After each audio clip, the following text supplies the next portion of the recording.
स्वामी विवेकानंद का जीवन और उनके विचार हमें ये गहरा सत्य सिखाते हैं कि संसार में आगे वही बढ़ता है जो सहना जानता है, क्योंकि सहनशीलता कमजोरी नहीं बल्कि उस आंतरिक शक्ति का प्रमाण है जो मनुष्य को टूटने नहीं देती।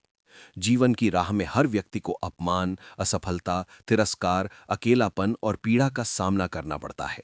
लेकिन जो व्यक्ति इन सब के आगे घुटने टेक देता है वो वहीं रुक जाता है, जबकि जो व्यक्ति इन्हें सहकर भी अपने लक्ष्य की ओर कदम बढ़ाता रहता है वही इतिहास रचता है।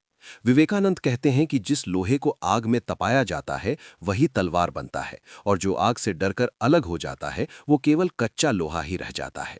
इसी प्रकार जीवन की कठिनाइयां आत्मा को तपाने के लिए आती हैं, तोड़ने के लिए नहीं। लेकिन ये सत्य केवल वही समझ पाता है जो धैर्य रखता है। जब परिस्थितियां बार बार तुम्हें गिराती हैं तब मन ये कहता है कि अब रुक जाओ, लेकिन विवेकानंद का स्वर भीतर से गूंजता है कि रुकना मृत्यु है और आगे बढ़ना ही जीवन है। वे कहते हैं कि जिसने अपमान सहा वही विनम्र बना, जिसने कष्ट सहे वही करुणामय बना, और जिसने संघर्ष सहा वही शक्तिशाली बना। संसार उन लोगों को याद नहीं रखता जो आराम में पले, बल्कि उन लोगों को पूजता है जिन्होंने दर्द को सहकर भी अपने उद्देश्य को नहीं छोड़ा। जब कोई तुम्हारी क्षमता पर सवाल उठाए, तुम्हारे सपनों का मजाक उड़ाए, तुम्हें कमजोर कहे, उस समय अगर तुम स्वयं को संभाल लेते हो और भीतर से टूटने के बजाय और मजबूत हो जाते हो, तो समझ लो कि तुम आगे बढ़ने की सही राह पर हो।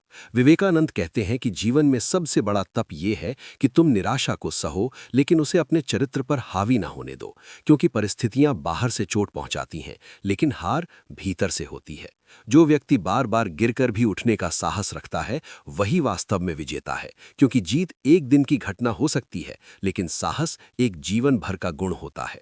जीवन में ऐसे क्षण आते हैं जब लगता है कि कोई साथ नहीं है, प्रार्थनाएं अनसुनी रह गई हैं और प्रयास व्यर्थ जा रहे हैं। लेकिन विवेकानंद कहते हैं कि यही वो समय है जब आत्मा सबसे तेजी से विकसित होती है, क्योंकि जब सहारा छिन जाता है तब इंसान अपने भीतर के सहारे को पहचानता है। जो व्यक्ति अकेलेपन को सह गया वही आत्मनिर्भर बना, जो असफलताओं को सह गया वही अनुभवी बना, और जो पीड़ा को सह गया वही परिपक्व बना। वे कहते हैं कि सुख हर किसी को प्रिय है, लेकिन दुख ही वो शिक्षक है जो जीवन का वास्तविक ज्ञान देता है। अगर आज तुम्हारा जीवन कठिन है तो इसे अपने दुर्भाग्य का प्रमाण मत मानो, बल्कि इसे अपने भीतर छिपी महानता का संकेत समझो, क्योंकि साधारण आत्माओं को महान परीक्षाएं नहीं दी जाती। विवेकानंद युवाओं से कहते हैं कि रोना, टूटना और थक जाना मानव स्वभाव है, लेकिन वहीं रुक जाना आत्मा का अपमान है। जिसने सहते हुए भी अपने आत्मसम्मान को बचाए रखा वही आगे बढ़ा, और जिसने विपरीत परिस्थितियों में भी अपने मूल्यों से समझौता नहीं किया वही सच्चे अर्थों में सफल हुआ। जीवन में देर हो सकती है, रास्ता लंबा हो सकता है, परिणाम तुरंत न दिखें, लेकिन जो व्यक्ति धैर्य के साथ अपने कर्म में लगा रहता है उसके लिए समय स्वयं रास्ता बना देता है। विवेकानंद कहते हैं कि भाग्य उन लोगों का साथ देता है जो संघर्ष के समय भी अपने भीतर विश्वास बनाए रखते हैं, क्योंकि विश्वास ही वो दीपक है जो अंधेरे में भी राह दिखाता है। आज अगर तुम चुपचाप सह रहे हो, अपने सपनों के लिए त्याग कर रहे हो और बिना किसी प्रशंसा के मेहनत कर रहे हो, तो निराश मत होना, क्योंकि यही मौन संघर्ष भविष्य की सबसे ऊंची सफलता की नींव बनता है।